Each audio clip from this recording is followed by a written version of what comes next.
Hello there, and welcome to What's the Point? A question we should all be asking ourselves, and the podcast by brand architect Bill Ellis that will help you discover, clarify, and live your purpose.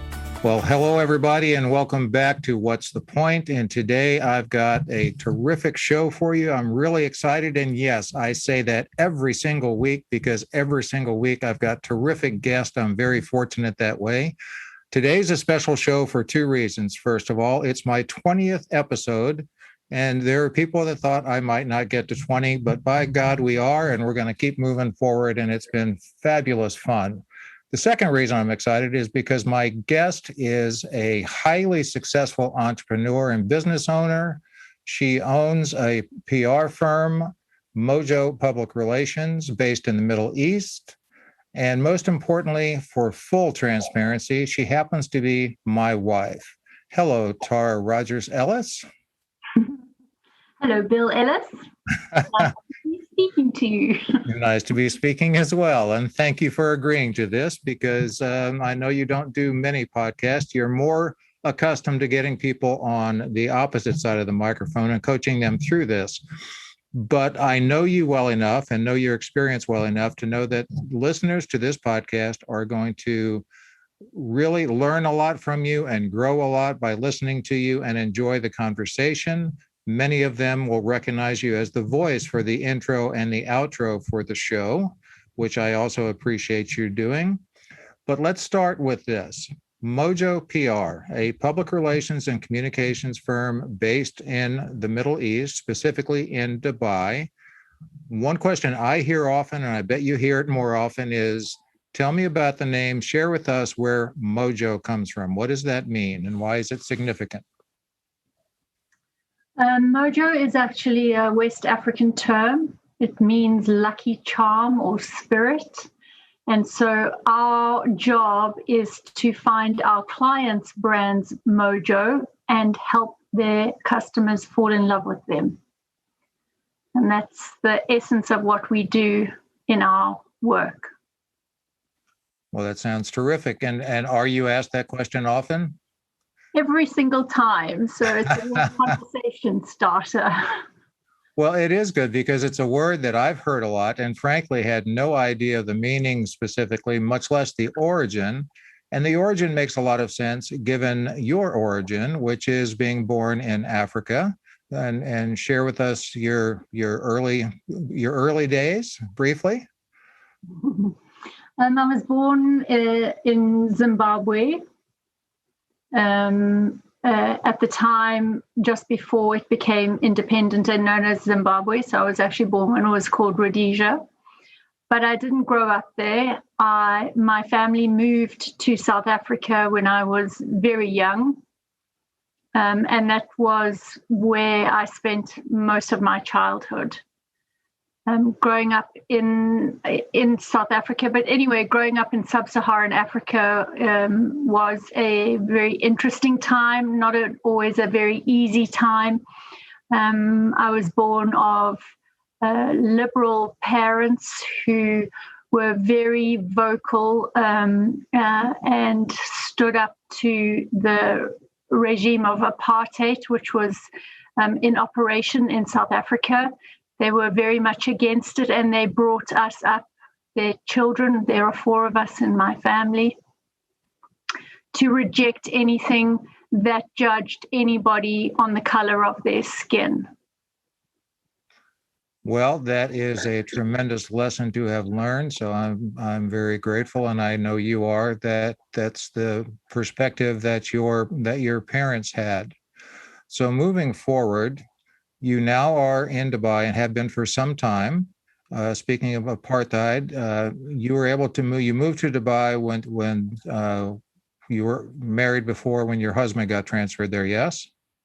Yes, that's correct. Yes, before the official end of apartheid, and Nelson Mandela, who then became our president, was released from 27 years of incarceration. South Africans were not welcomed in the United Arab Emirates. They were blacklisted, and so it was only when when Mandela was released from prison, that the borders opened to South Africans. My husband worked for a large multinational company, and we were transferred there because they needed the skills that my husband had. And I was very happy. I'm essentially curious by nature. I love exploring subjects, countries, just about anything I find interesting, and love to learn. And I was very happy to go to somewhere where a lot of people didn't even have any knowledge of. Well, I know firsthand how much you love learning and how you are driven by curiosity and love to pursue new ideas. And I really do think that's part of what makes you the highly successful business person that you are today. Let me come back in a bit about the whole development of Dubai, but let me come back to something more current. And that is, we talked about the name of your agency, Mojo, and you have had a lot of experience in the communications business. But what prompted you to start your own business? What prompted you to start Mojo? I suppose there are a number of reasons. I'd reached a stage in my career where I wanted to have some kind of equity in a business. I no longer wanted to have a job. I had learned quite a lot about myself in understanding that my approach to any job that I had was 100% investment in terms of commitment from myself. So I understood that if that is how I operated, then I might as well do it for myself. Given that, though, it is not easy to start your own business, and I did need a push that came in the form of a contract not being fulfilled by my previous company, and me basically, as a result, walking away from that role, from them being happy for me to leave, pushing me to leave, and giving me their full approval to go and start my own business because they knew that's what I wanted to do. So it was right at the height of the global recession in 2009, a scary time, but it's amazing. Sometimes having less choices in life is a wonderful way to focus you. Yeah. So you started with a partner, Louise. So we have a South African and an Australian woman starting a public relations firm in Dubai in the middle of the worldwide recession. And what could go wrong with that, right? Well, the base is low. You can only go up from there. Well, one thing I find very interesting is if you're willing to share it, the story of your first client. I believe it may have been the auto show. Yes. You know that public relations is often identified as being smoke, lights, and mirrors. And I'm afraid that is the way we started ours, because we went in to pitch on one of the top 5 motor shows in the world, automotive shows in the world, the Dubai Motor Show, which was known for its unbelievable selection of high-end cars, one-of-a-kinds, fastest, most furious cars you can think of. I mean, the Middle East is quite a fuel-driven, if you look, pardon the pun, economy, and people love fast, flashy cars here. So there is always, quite an appetite for those, and it was a very exciting, glitzy motor show. But Louise, my business partner, hadn't yet left her previous role. I had and was setting up Mojo, and we had the opportunity to be put on the tender list for the motor show, again through connections that we had, actually a connection that Louise had. And so we went in and we pitched for the business. With a little bit of poetic license in that we had a big team behind us. but with 17 years of automotive PR experience, which wasn't made up, that was authentic, and it was what we did bring to the table, and we won the business. And that was our first client, and we walked around the show with shirts that said Mojo on the back, so that people would ask us, "What is Mojo?" And that way we garnered new clients. Okay, well, I just love that story, because the other thing, Tara, that it brings up is one of your beliefs, one of the things that you embrace, and that is when it comes to business and frankly some other things in life. You believe in the phrase, ready, fire, aim. Yes, that's something that I learned from my father many years ago as a child. He always used to teach us to assume that in everything that we did. So be ready, but once you are ready, fire the gun, just go for it, instead of just, sometimes we can get paralyzed by waiting for something to be absolutely perfect. And when that happens, well, nothing happens. Mm-hmm. So it was about being ready and prepared, then firing, so shooting off, and then maybe refining the way you do something after you've seen how the impact or the effect or what could be better, and then improving on it so that you improve whatever it is that you're doing, offering, delivering. Yeah, and I appreciate you sharing that. And so for everyone listening, I think there's an important takeaway here, which is to understand that in the sense that Tara just described, this aim doesn't mean to figure it out later. It means you have a general idea of what you want to do. I mean, that's the ready part. We're ready. And we're not necessarily focused on the absolute bullseye, but we're going to shoot, and then we will adjust and refine as we go, because we'll learn more as we go. Is that a good assessment? That's a very good assessment. You're far more articulate than I am. You should be in PR. Yeah, right. You mentioned that you learned that guidance from your father, and I didn't have the chance to know your father, but he's a very interesting man as I hear stories of him. And one of the things that I have learned about him, both from family and frankly from some other people who were aware of who he was when we visited South Africa, he's very curious. He was very kind of interested in new and cutting edge things. He seems like he's had a really big influence on you, because you have some of those traits too. Are you comfortable sharing a little bit about what you learned from your dad? My dad, yes, he was a very powerful figure in his intelligence, in his approach to life, in how magnetic he was. He was a genius in the true sense of the word. So by any kind of intelligence scale, he was almost off the charts. And that makes for not all a person who's very complex usually, and not always comfortable with general life. Mm-hmm. He was on an endless quest to learn something, find the Holy Grail. I don't know. He was always looking for something. He was a bit of an extremist. So there was nothing that was ever done in moderation. If we did something, it went to the extreme. So I've also learned to try and dial things back in my own life so I don't, repeat the same kind of things. But yeah, this was, in the late 60s, where we were vegans for 6 years or 5 years. Then we went on to being only high protein. I luckily had a mother who was very flexible and was able to cater to whatever the whim was that my father had brought home. He was an unbelievably articulate wordsmith. He had started his career as a copywriter with J. Walter Thompson, which is a big global advertising agency.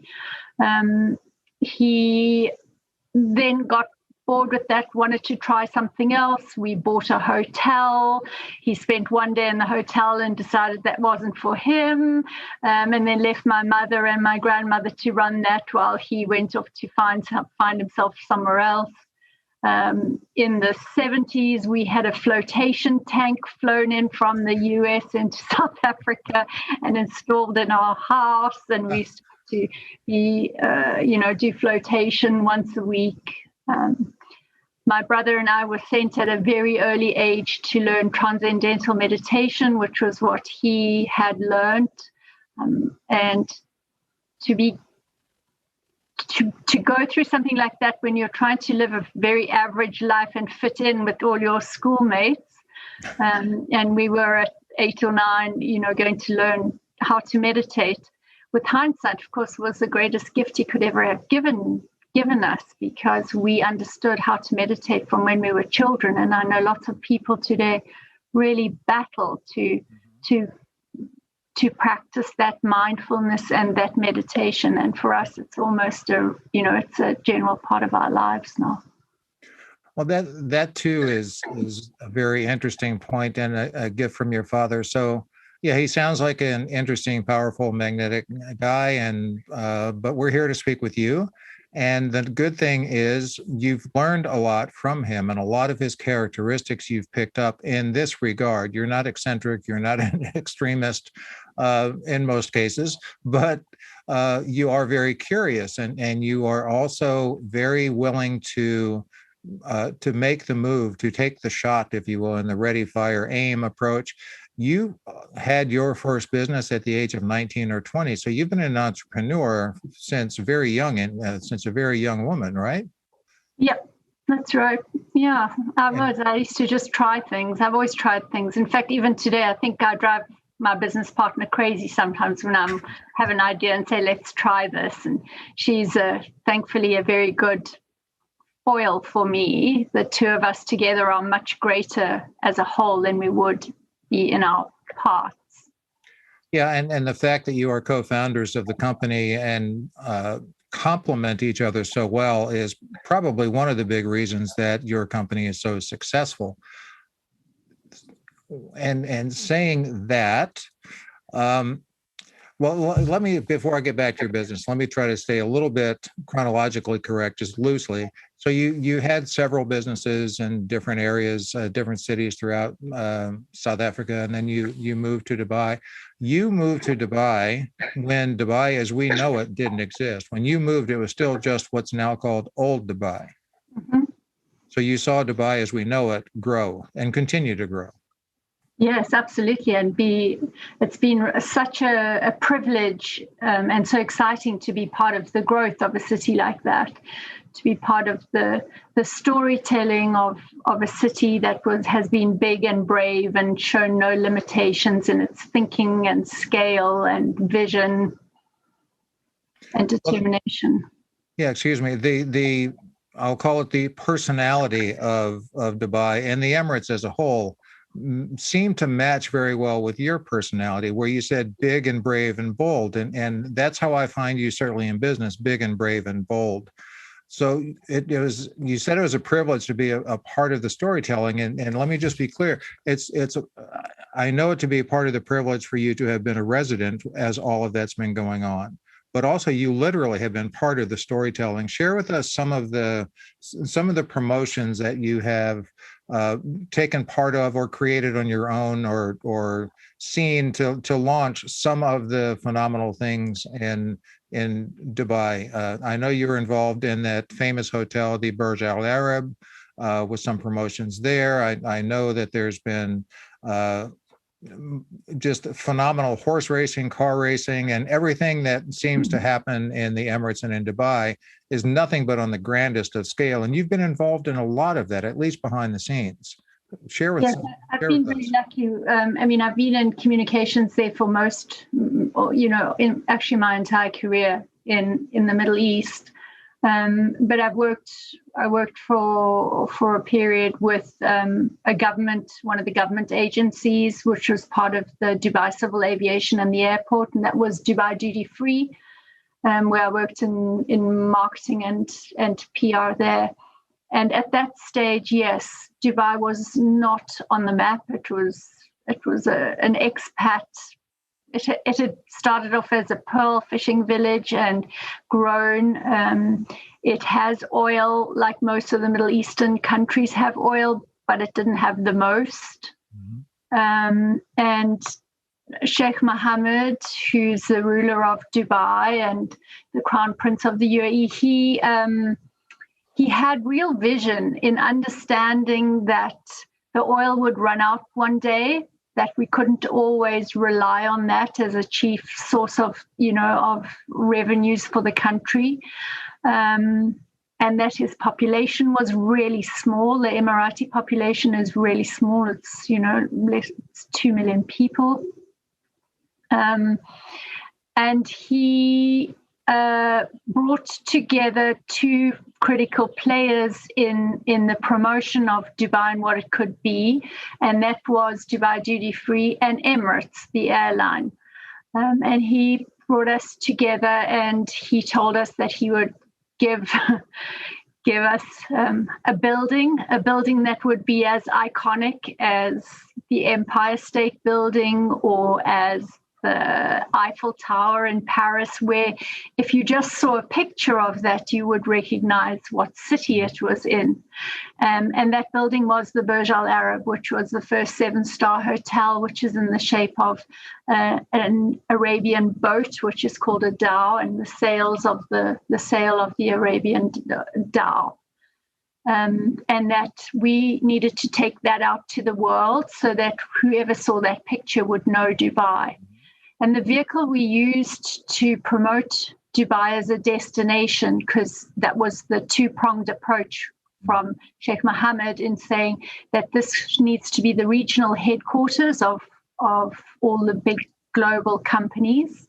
And it also needs to be a tourism destination, so leisure, hospitality. That's what he wanted to grow it into, a city that provided that.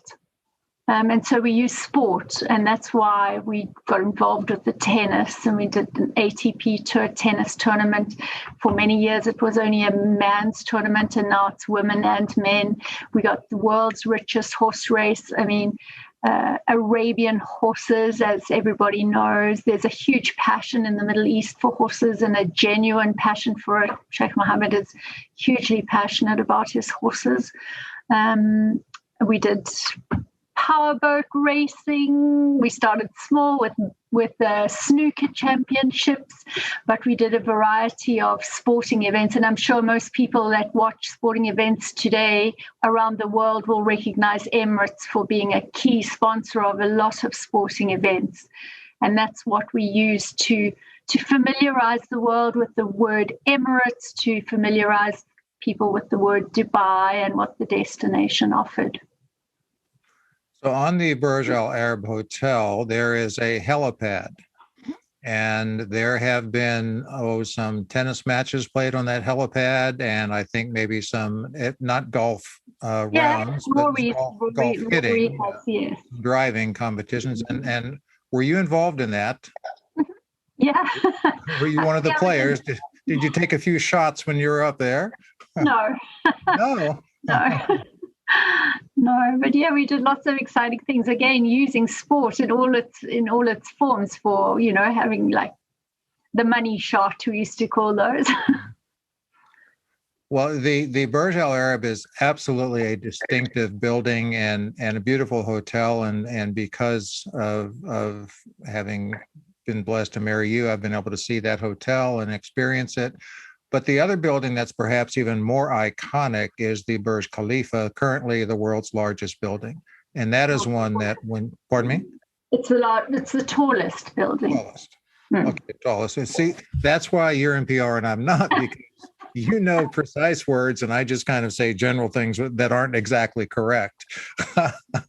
But there are so many unique things in Dubai. We could talk about it for a long time, but again, and I'm sure the listeners would be very interested in learning more.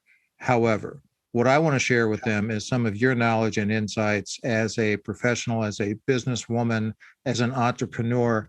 And one of the things about your company, when you and Louise started it, it was about the same time that our good friends Bob Burg and John David Mann wrote and published the book, The Gogiver. and that really resonated with you. Tell us how involved the Go-Giver is in the makeup of Mojo PR. Yeah, just as we were starting out Mojo, we were still trying to frame it for each other in terms of what it is, what we are. I happened across the Go-Giver in a bookstore and bought it, and the 5 principles in it. It's a very easy to read, powerful business book, as you know, because it was through the Go-Giver that I met you. But the Go-Giver became the foundation for our business in terms of what we believed in and what we held ourselves accountable with. So the principles are usually principles that resonate with everybody once you read them, but we haven't always articulated them as well as they are presented in the Go-Giver. And when I came back and I said to Lou, read this and see what you think, she was equally blown away by the book, and she was very happy for us to use it as a foundation for our business, and we've done that ever since. And anyone who joins Mojo receives a copy of the book on the day of their joining. We talk about it all the time. We talk about being go-givers. We talk about adding value, more value than we take in payment, helping people understand that that doesn't mean that you don't have, the right to earn a healthy, income from whatever your craft or business is, but that we always give more in value than we take in payment. And that's at the heart of the Go-Giver philosophy, which is, shifting our focus from getting to giving. And what we talk about in terms of the Go-Giver is giving value, giving more in value than we take in payment. It's not just a nice way to live, it's financially profitable way to live. So the Go-Giver, some people have asked me about that title and said, so you just give everything away? And no, that's not it at all. It's putting our focus on other people and their needs to see if what we offer in value can fill their needs and fill it effectively, because then they get value and they're willing to pay us for what we're doing and providing them value on a business basis. So it's a profitable thing. But I also love the fact that your company, most companies and every company, I think, starts with a premise of, why are you in business? We want to make money. We want to make profit. We want to make a living. We want to be financially successful. And that's fine. That's great. There's nothing wrong with that. That's also part of the Go-Giver. But I love what your company vision is. Correct me if I'm wrong, but when you talk about the purpose of Mojo, what I hear you say, it's to develop the next generation of PR professionals in the Middle East. Yeah, it's one of them. We have 2. One is to deliver, PR in a more intelligent way than has previously been done, and more effectively, so that we actually impact positively our clients' bottom line. And the second thing is to develop the next generation of business professionals, of PR professionals in the Middle East. And both of those are well beyond just making money. It's how you go about creating value. Yep, So but go ahead. Money is a byproduct. Absolutely. Money is a byproduct of what is our passion. Yeah, so the adage that hitting the target isn't making money, hitting the target results in making the money. Yeah. And Good so point. when it comes around to people doing business with Mojo, many of them, as I understand it, are a little bit taken aback by the level and the depth of intelligence you go after in trying to make sure they understand their strategy and understand their purpose. So when you talk about doing PR more intelligently than it has in the past, that's what I hear you do. Explain more how that process works. I think the point of difference largely with Mojo and how Louise and I approach our clients' businesses is exactly that, is to find out about their business. If a client comes to us and tells us, they want articles in the media, they want interviews, we stop them right there and we go back to what is the primary objective? What do they need to do for their business? And then we will help you, we will recommend to you the tools that you need to achieve that. But it is really, really understanding their business at the core level of who they're trying to reach, what are they selling, what do they want their customers to know about them, and then, of course, what do they want them to do? And that's how we've always approached every single client's business, no matter whether it's a beauty product, a luxury car, or, a big corporate auditing firm or petrochemicals company, whatever it is, it's the same way we approach it.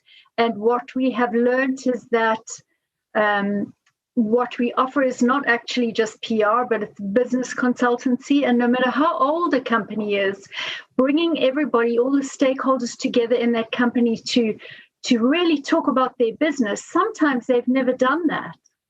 And so we help them unlock and focus them on exactly what it is that they need to be doing, how they need to be talking about that, and presenting that, and where they can be a thought leader in their industry, because that's about positioning. So the short version of that is you talk to your clients and ask them, what's the point?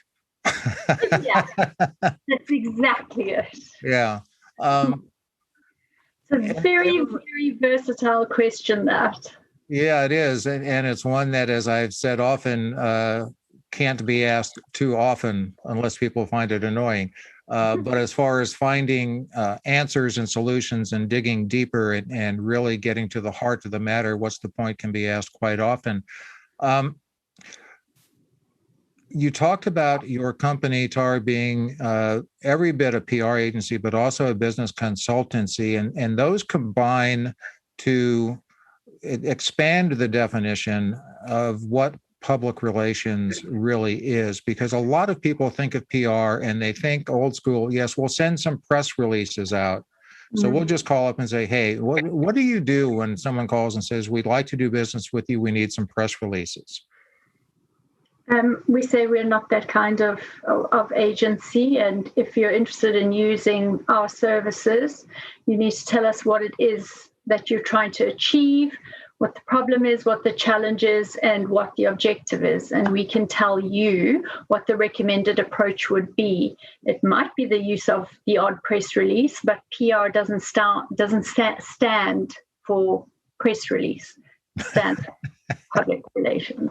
Well, I hope everyone listening heard that. PR does not stand for press release. And believe me, I know a lot of people that believe it did. And there was a time in my career, in the Wayback Time Machine, where that's what I thought, until I learned that public relations is as integral and powerful an arm of marketing for individuals or a company as anything else that there is. And frankly, in this day and age, with technology being what it is, it might have become even more powerful and more important than arguably some other elements. So speaking of this, go ahead. Sorry, PR actually leads marketing, whereas for years, advertising led marketing.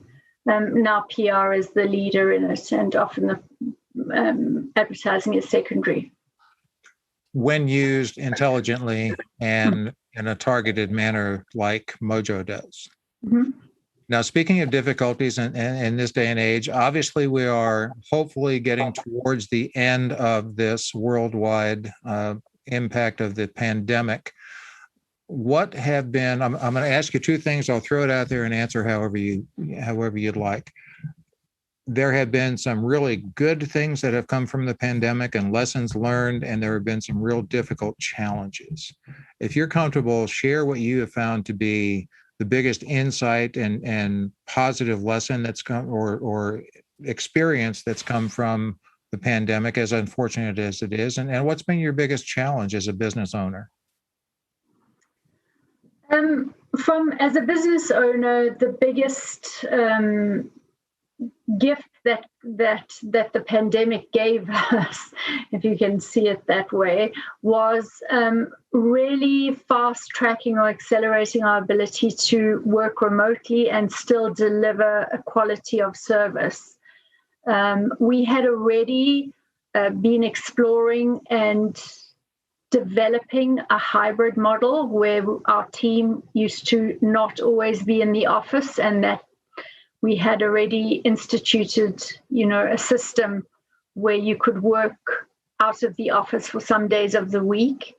But of course, with the pandemic, we were in total lockdown and we're not allowed to leave our homes, and we were still able to function. So that was a great advantage for us, is to really refining our remote working model and being able to deliver and service our clients despite not being in the office. The challenge that came out of that for us, and was really only felt way down the track, perhaps 8 months, it started to become very, very visible. And that was how critical team communication was when you weren't sitting together in an office, and how dangerous communication channels can be. And we use a variety in our work. So, we use Slack, we use WhatsApp, and those are, just quick channels for all of our teams to work on. But they are highly dangerous.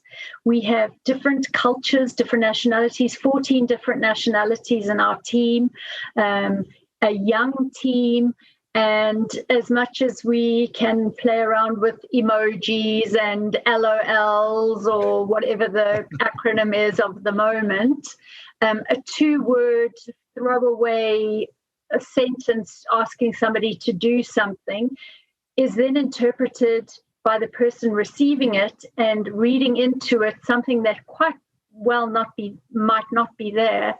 But there was so much room for offense, for reaction to people's communication. Whereas if you were just sitting across the desk from somebody, you would say, Joe, what do you mean by that? And Joe could immediately say, no, I didn't mean anything by that. I was just asking you for this. So that's been the most difficult thing for us, is understanding that communication. Well, I would say, yes, that's very much a challenge. And a part of how that challenge has gotten exasperated during the pandemic is so much of our nonverbal communication is lost. Yeah. And it's really let me, and I think many people, understand how much we do pick up on nonverbal communication. Mm-hmm. But I would think also that knowing you, that you'll turn that also into more of a positive in the fact that you are a communications company. So there's learnings from that I'm sure you now have a stronger understanding of, and something that you can incorporate into your business. I'm not trying to put the pressure on you, but I do see that something's going to come from that that's going to help not just you running your business, but also helping your clients run a smarter, better, stronger communicative business. No, that's absolutely true, because even we've moved from just media training to Zoom training, to helping people understand how to engage, how to present, how to articulate through Zoom. Yeah, it's a whole different thing, isn't it? Mm-hmm. Yeah, and it's going to stay. It's going to stay. It may not be to the degree that it has been over the past 12 or 14 months. But Zoom and virtual will absolutely be a significant part of the work world in the future. And I think that's important for everyone listening to understand. It's important to understand how to communicate virtually, how important it is to present yourself professionally and authentically, so that your screen is showing something that you're comfortable with. And so many bloopers of people in the background these days. And so, yeah, there's a whole level of managing our environment that is new to a lot of people. So just a few more things, and thank you so much for the time. You are committed to developing people as professionals, and you encourage them to learn and then to seek. And that can be difficult as a business owner when suddenly one of your greatest personnel assets says, I've got this opportunity, I've got to move on. But that's something that you deal with and you accept because that's part of your mission. But you also tell everyone that works for you to leave in a proper manner. I think that's a real important thing. Will you expand on that for all of us listening? I think, and again, I think it was another sort of maxim from my father. He had some hilarious ones as well, but he had helped me understand that it's very easy to join a company and look like a shining star and be enthusiastic and on your best, just delivering to your best. But when you are leaving a company, it is more critical that you do that well than join the company. Because by leaving the company, having continued delivering your best until the very last day, no matter what, you leave hopefully with a mindset and having left a perception of somebody wanting to rehire you. And that is the best term you could ever leave a job on, because the world is so small and we never know when we're going to come across the people that we either worked with before or had some kind of interaction with. And so leaving a job well is very important, because you never know where the journey is going to lead you. I love that phrase, leave a job well. That's a great phrase. Everyone write that down. If you're out walking, running, or on a treadmill or lifting weights, when you get home, make that note.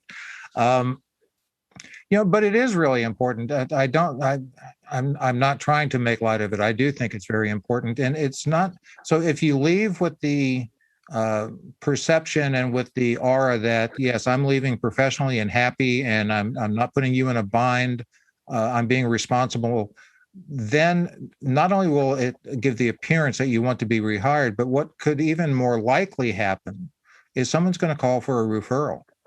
Mm-hmm. Someone, so the whole relationship, the relational value that you have with people, you can't just, kick that out the door, because like you said, you don't know if the next person that you're going to try to do business with might be best friends or a soccer parent with the person that you've just upset in the way you've left. So it makes a ton of sense. I've got just a few more things for you. Is that okay? Good. You have lived in several different places on at least two or three continents that I'm aware of, I think, Africa, Asia, and Europe. I know you love to travel. I know that your children are accustomed to traveling. You got two highly intelligent, highly motivated, successful children, both of whom live in England at this point.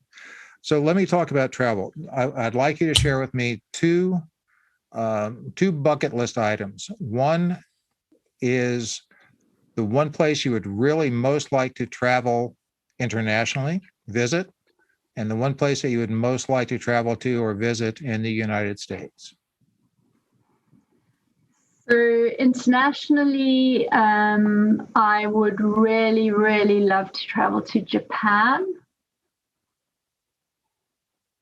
And in the US, which has so many different places to visit. I now understand why a lot of Americans don't even have a passport, because there's a whole world within the US. I love nature. I love mountains. I love beaches and forests, and I would love to go to Montana. I would love to go and see that big sky country. It just sounds and looks so beautiful. And that's what I would really love to do. Well, here's the good news. Those are on my bucket list too, so who knows? So I've got two more things for you, Tara. I appreciate the time you've given. The first is, what would you tell your younger self? What lessons would you share with yourself and in turn, younger people today? I would tell my younger self definitely that I don't need to react and overreact to anything that happens to me. But rather to take a step back, put myself in the other person's shoes and try to understand why they have said what they've said or asked what they've asked, instead of me just reacting to it quite emotionally. I've learned to be much more mindful of that, and that helps me in coping with all sorts of situations. And the other thing is not to take things personally, because 90% of what people are doing is nothing about us and all about them. So it's very little about us. And when we're young, we're so self-conscious. We think everybody's looking at us. We think everybody's judging us. And there's so little of that. That's true enough just for young people, but some people more mature can fall into that trap as well. Okay, I told you two things. Here's the final thing. And you know well enough this question's coming, so don't act surprised. After everything we've talked about, being born in Rhodesia, moving to South Africa, watching Dubai grow to what it is, going through your entire professional life, and to where we are today, what's the point? And the point is to add value wherever you are, with every single interaction that you have in the world, whether it's at a restaurant, or it's at work, or it's for a client, or if it's for a family member, is always look to add value, and not to ever be overwhelmed by the idea of we have to save the whole world to make a difference. By helping one person and adding value to one person at a time, we are making a difference in that person's life, and that's just as important. Well, that has been worth the entire podcast to hear that. I thank you for that. I appreciate your time. I appreciate your insights. I appreciate everything about you. Mrs. Tara Rogers-Ellis, thank you for your time today. Thanks so much for tuning in. And if you like what you heard, please subscribe so you don't miss an episode. We can promise you'll gain value in every one.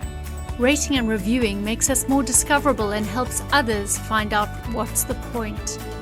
And if you'd like to know more about Bill Ellis or contact him, please visit his website, www.brandingpillars.com. See you next time.